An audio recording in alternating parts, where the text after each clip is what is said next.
पिछले क्लास में हम लोग सेट थियरी और उससे रिलेटेड एग्जांपल्स वगैरह किए थे, तो उसका नेक्स्ट हम लोग रिलेशन आज शुरू करेंगे। ठीक है, रिलेशन क्या होता है ये बताने से पहले मैं थोड़ा सा फोकस करूँगा Cartesian product of two sets. ठीक है, Cartesian product of two sets ये आप लोग 11th में एक बार पढ़े भी होंगे, आपको आइडिया होगा थोड़ा बहुत कि अगर कोई दो सेट, एक सेट ए और एक सेट बी दिया हो तो ए सेट के एलिमेंट और बी सेट के एलिमेंट से एक ऑर्डर्ड पेयर्स का हम अलग से सेट बनाते थे और उस ऑर्डर्ड पेयर के सेट को Cartesian product of two sets A and B कहते हैं। ठीक है, डिफिनीशन में अगर देखा जाए, डिफिनीशन आप लोग नोट कर सकते हैं। ठीक है, let A and B are, let A and B are two non-empty sets, then the set of all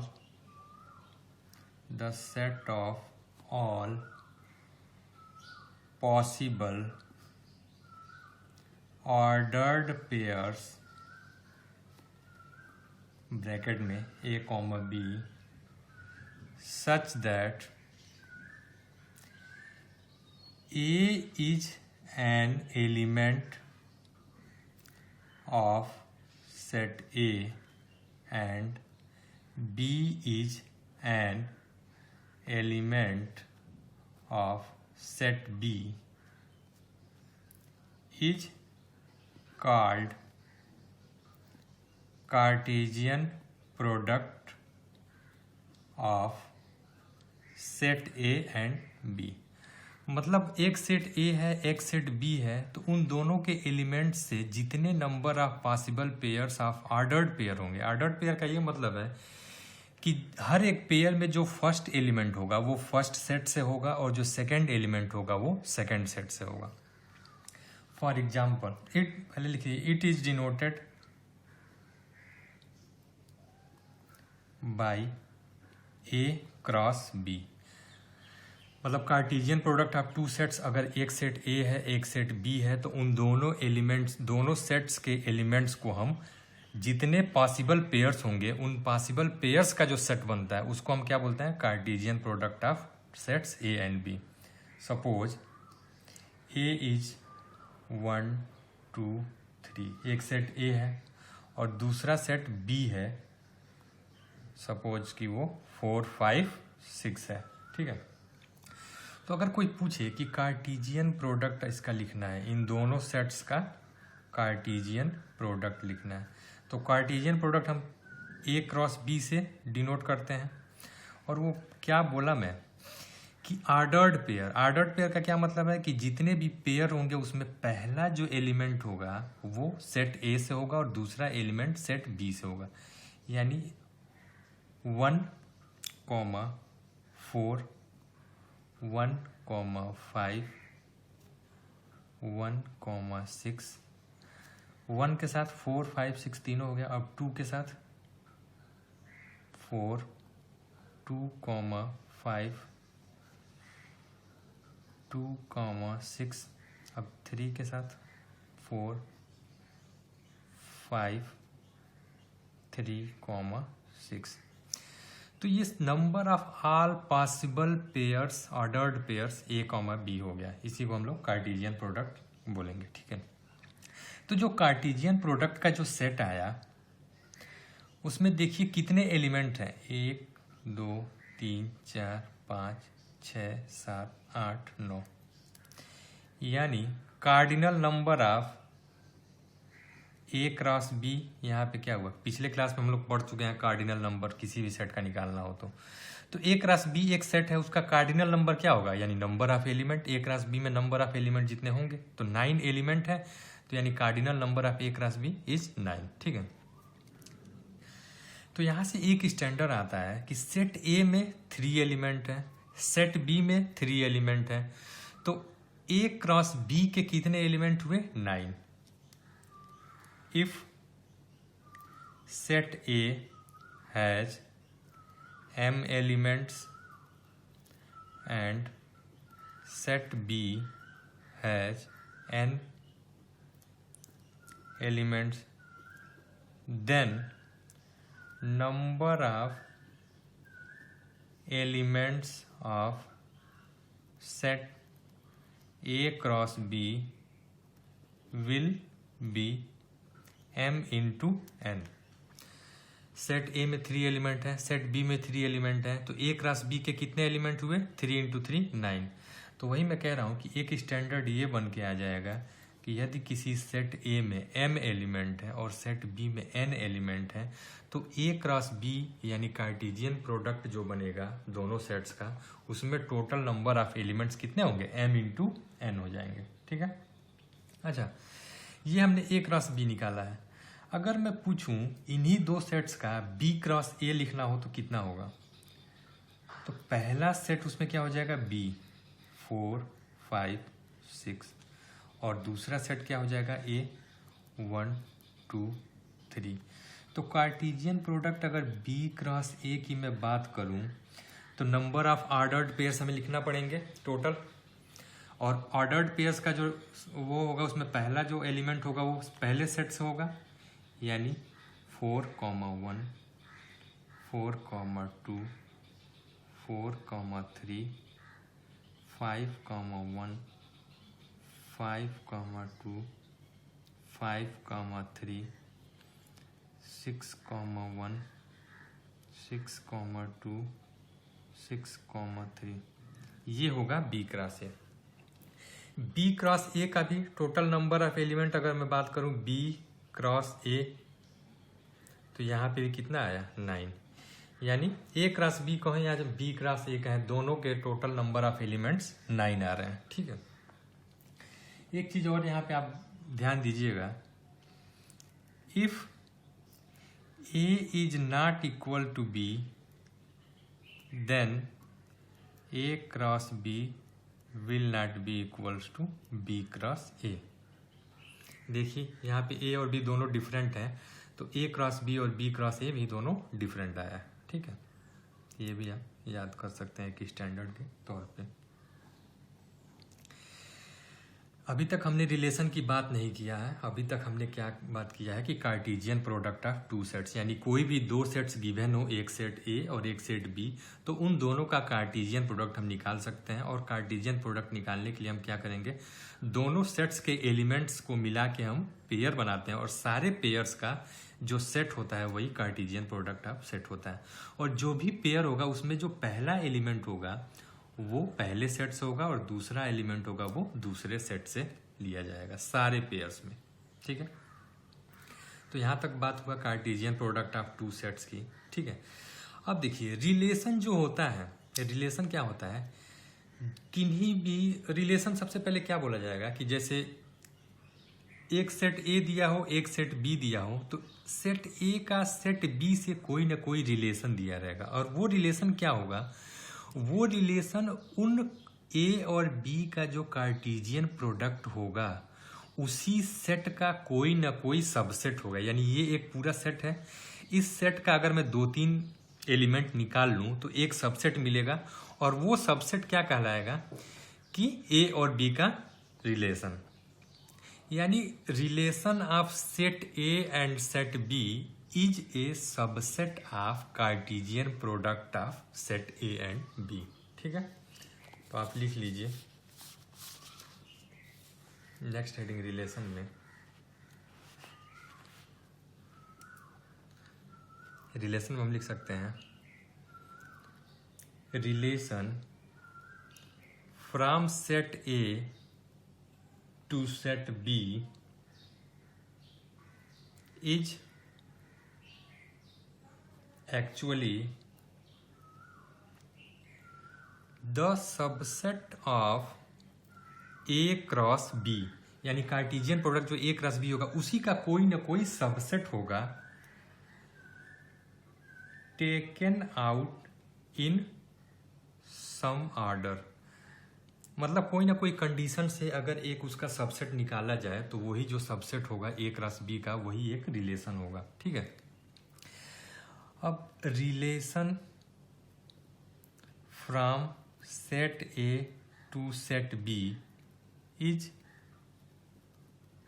written as A R B, मतलब ऐसा लिखा हो ए आर बी, तो इसका मतलब क्या है कि relation of set A to set B. ठीक है, ये मेथड है इसका। जैसे पिछले एग्जाम्पल अगर हम देख लें, ए क्या था 1 2 3, बी क्या था 4 5 6। तो ए क्रॉस बी हम क्या निकाले थे 1 4 1 5 1 6 2 4 2 5 2 6 3 4 3 5 3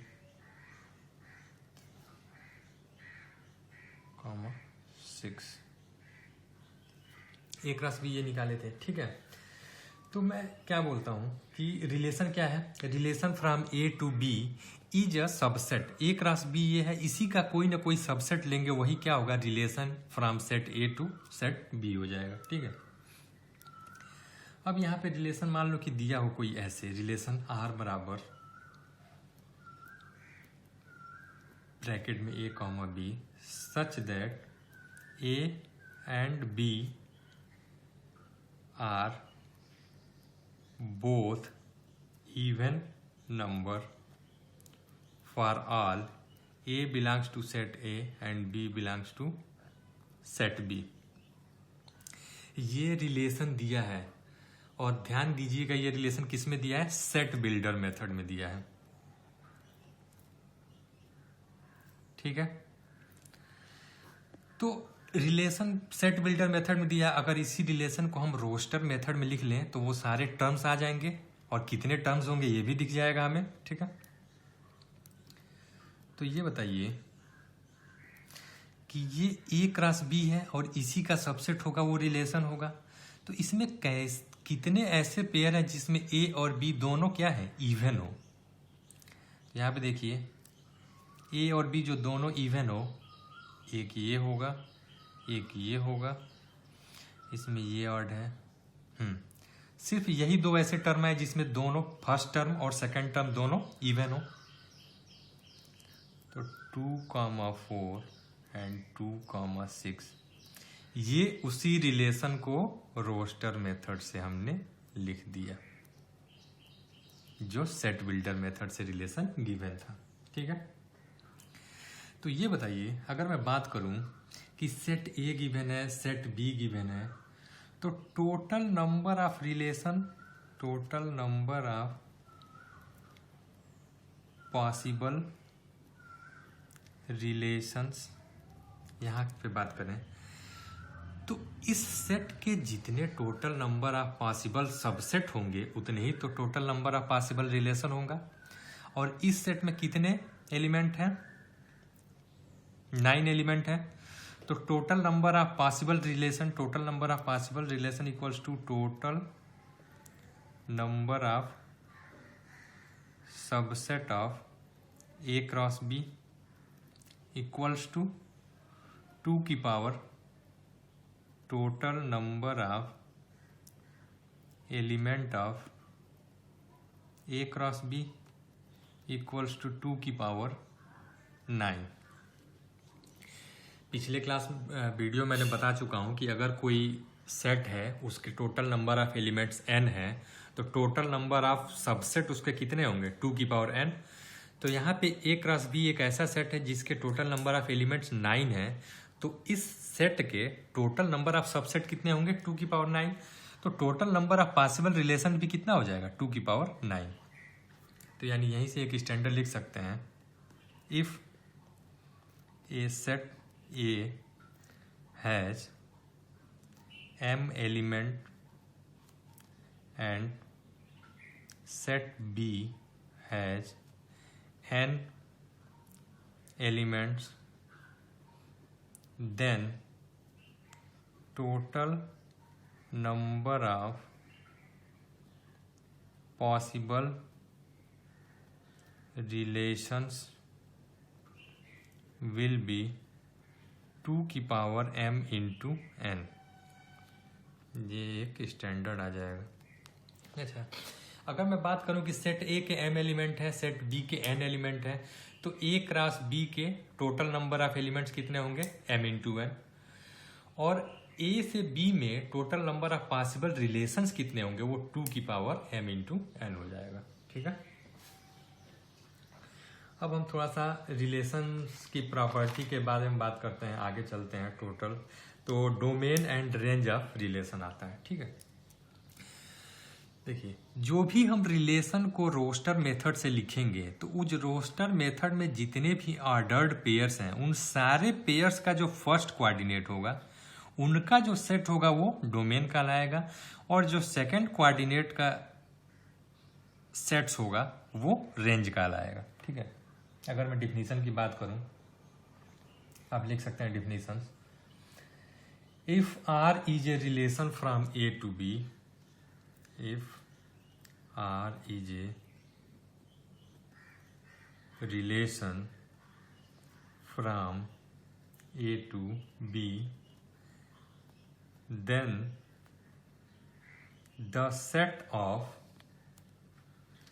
all first coordinates of elements of R is called the domain of relation, and the set of all second coordinates of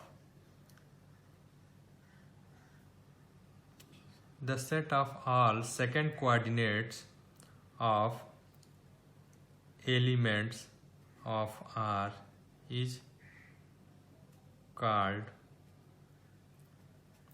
range of relation।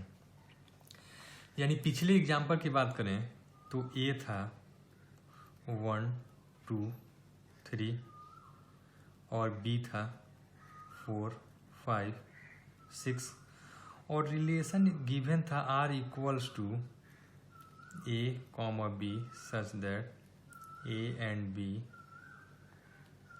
Both are even for all A belongs to capital A and B belongs to capital B।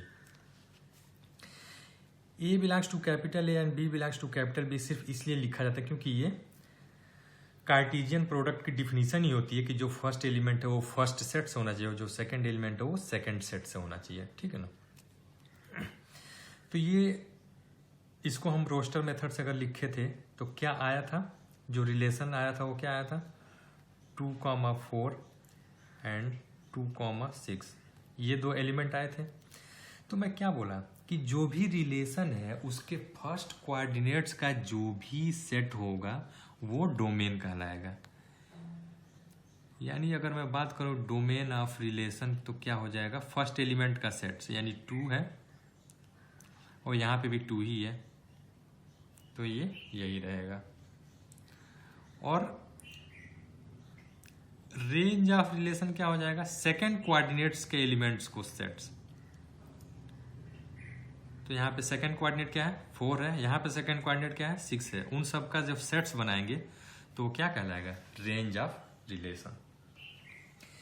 यानी जो भी relation है उस relation का जो set होगा उसके first coordinates के जितने भी एलिमेंट्स होंगे उन सब का जो सेट बनेगा वो डोमेन कहलाएगा, और जो सेकंड कोऑर्डिनेट्स हैं उन एलिमेंट्स का सेट जो होगा वो रेंज कहलाएगा। ठीक है, तो यहाँ से आपको क्लियर हो रहा होगा कि डोमेन और रेंज ये दोनों डिफिनीशन है, आगे फंक्शन में भी आएगा।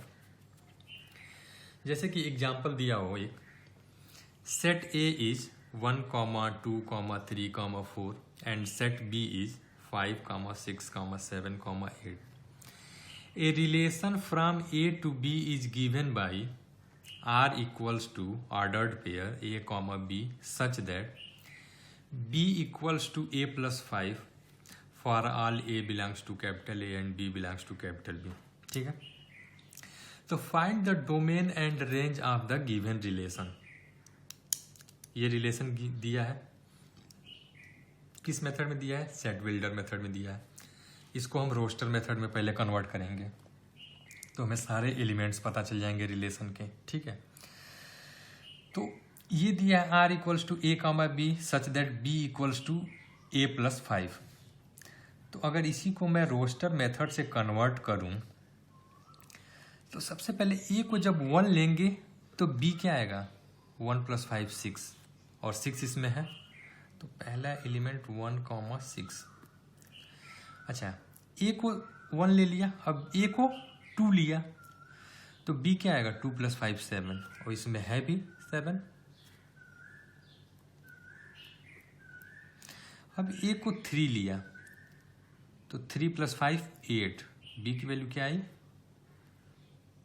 8। अब ए को 4 लिया, 4 + 5 9, तो बी की वैल्यू क्या आई? 9। लेकिन बी जो है वो सेट बी से ही होना चाहिए, तो सेट बी में तो 9 है ही नहीं, तो ये a बराबर 4 हम और b बराबर 9 नहीं ले सकते। यानी जो भी रिलेशन गिवन है सेट बिल्डर मेथड से, उसको जब हम रोस्टर मेथड में कन्वर्ट करेंगे तो ये रिलेशन आया। ठीक है, अब क्या पूछ रहा है कि इस रिलेशन का डोमेन बताइए और इस रिलेशन का रेंज बताइए। तो डोमेन क्या होता है? जो भी रिलेशन है उसके फर्स्ट कोऑर्डिनेट, सारे फर्स्ट कोऑर्डिनेट्स को मिला के जो सेट बनेगा वही डोमेन हो जाएगा।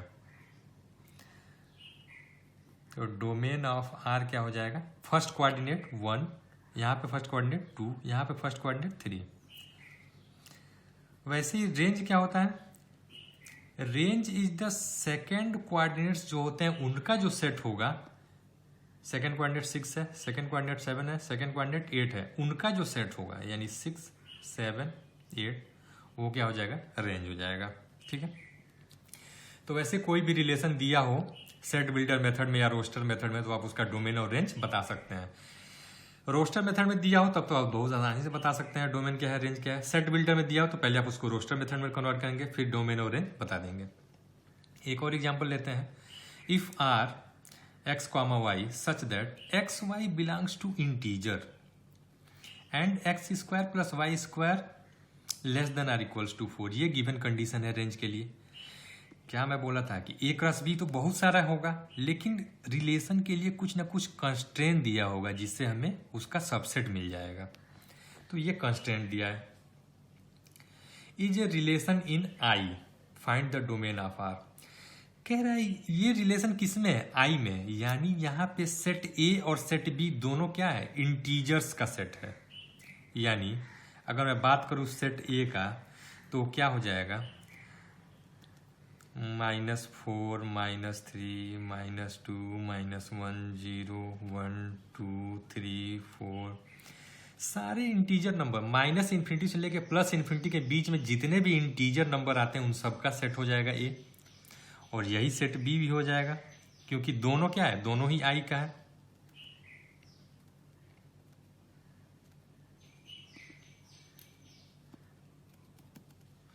-∞ लेकर +∞ के बीच में जितने भी इंटीजर नंबर होंगे वो सारे हो जाएंगे। तो क्या कह रहा है? रिलेशन जो दिया है वो क्या है? x, y such that x और y दोनों बिलोंग्स टू इंटीजर हैं and x square plus Y square is less than और इक्वल्स टू 4। ये देखिए, सबसे पहले ये देखिए x square plus Y square is less than और इक्वल्स टू 4 दिया है। तो अगर मैं x की वैल्यू -4 रखेंगे तो ये क्या आ जाएगा? -4 का होल स्क्वायर 16, और y कुछ भी रखें उसका होल स्क्वायर पॉजिटिव भी होगा, तो 16 में कुछ भी ऐड करें तो 4 से कम तो नहीं होगा, 4 से ज़्यादा हो जाएगा। तो -4 नहीं हो सकता तो -5 हो सकता है? नहीं हो सकता, यानी पीछे के तो सारे नंबर नहीं हो सकते। -3 रखेंगे तो -3 का होल स्क्वायर 9, और उसमें कुछ भी पॉजिटिव नंबर ऐड करेंगे तो 4 से बड़ा ही होगा, 4 से छोटा नहीं होगा, ये भी नहीं हो सकता। -2 रखेंगे एक बार, तो -2 का होल स्क्वायर 4, और वाई स्क्वायर की वैल्यू 0 रखें तो 4 + 0 4 इक्वल टू 4, इक्वल टू भी है, लेस देन 4 है, यानी x की वैल्यू जब -2 होगी तो y की वैल्यू 0 इसको सेटिस्फाई करेगा, और ये दोनों a और b में है भी। वैसे ही अगर x की वैल्यू -1 हो जाए और y की वैल्यू -1 हो जाए, ये आपको सिंपल पुटिंग मेथड से देखना पड़ेगा। तो -1 का होल स्क्वायर 1, -1 का होल स्क्वायर 1, 1 + 1 2, 4 से कम है, चलेगा। x की वैल्यू -1 हो जाए, y की वैल्यू 0 हो जाए, तो 1 + 0 4 से कम होगा, चलेगा। x की वैल्यू -1 हो जाए और y की वैल्यू 1 हो जाए तो भी चलेगा। x की वैल्यू -1 और y की वैल्यू 2 रख दे तो 5 हो जाए, 4 से बड़ा हो जाएगा, नहीं चलेगा। ठीक है, अब देखिए x की वैल्यू अगर 0 रखें तो y की वैल्यू क्या रखना पड़ेगा? x की वैल्यू अगर 0 रखें तो y की वैल्यू अगर -2 रखेंगे तो भी सेटिस्फाई करेगा। x की वैल्यू 0 रखें, y की वैल्यू -1 रखें तो भी सेटिस्फाई करेगा। x की वैल्यू 0 रखें, y की वैल्यू 1 रखें तो भी सेटिस्फाई करेगा। और x की वैल्यू 0 और y की वैल्यू 2 रखें तो भी सेटिस्फाई करेगा। वैसे ही अगर x की वैल्यू 1 रखें तो y की वैल्यू -1 रखेंगे, काम बन जाएगा। x की वैल्यू 1 रखें और y की वैल्यू 0 रखें तो भी सेटिस्फाई करेगा। x की वैल्यू 1 रखें और y की वैल्यू 2 नहीं रख सकते, यही दो वैल्यू सेटिस्फाई करेंगे। अच्छा, x की वैल्यू 1 रखें और y की वैल्यू 1 रखें तो भी सेटिस्फाई करेगा। अब x की वैल्यू अगर 2 रखें तो y की वैल्यू सिर्फ 0 ही सेटिस्फाई करेगा, और कुछ भी रखेंगे तो पॉजिटिव नंबर हो जाएगा और वो 4 से बड़ा हो जाएगा।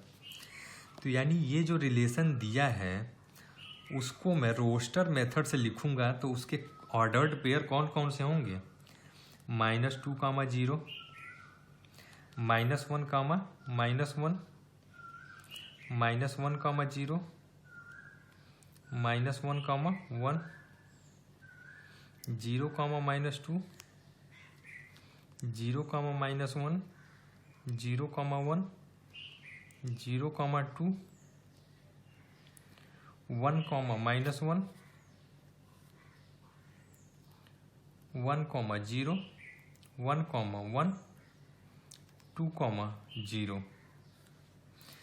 आप इसको ध्यान से एक बार करके देखिएगा, सारे एलिमेंट्स लिख के, जब जाके आपको समझ में आएगा कौन कौन से इसको सेटिस्फाई कर रहे हैं, ये हमें देखना पड़ेगा।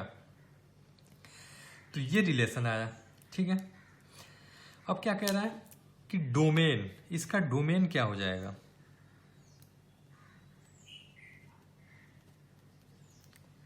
डोमेन क्या होता है? रिलेशन के सारे फर्स्ट कोऑर्डिनेट के जो एलिमेंट हैं उन सब का सेट अगर आप ले लेंगे तो वही डोमेन हो जाएगा। यानी -2, -1, 0, 1, 2, -2, -1, 0, 1, 2।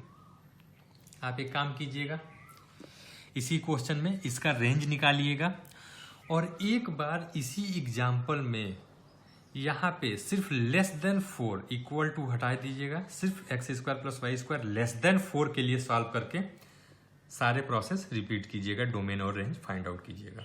ठीक है,